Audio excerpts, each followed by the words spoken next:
Former Kentucky lawmaker and Justice and Public Safety Cabinet Secretary John Tilley was found not guilty of rape by a Fayette County jury on Tuesday. A jury acquitted him after 5 hours of deliberation. WKYT's Kelsey Soto has talked to attorneys on both sides about that outcome.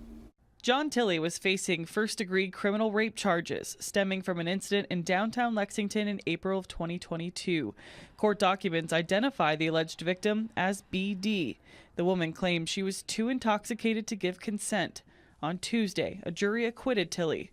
In a statement, his attorneys say, Mr. Tilley is extremely grateful that the jury was able to see and hear all the facts in this case and reach the correct verdict. He and his family are relieved that it's over.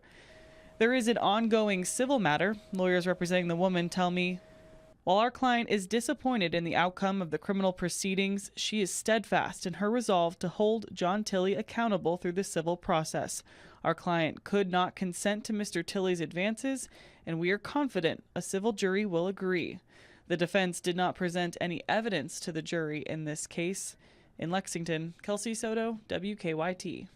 Tilley's accuser is requesting a new jury trial in the pending civil lawsuit. She is seeking punitive damages, attorney's fees, and other relief she may be owed.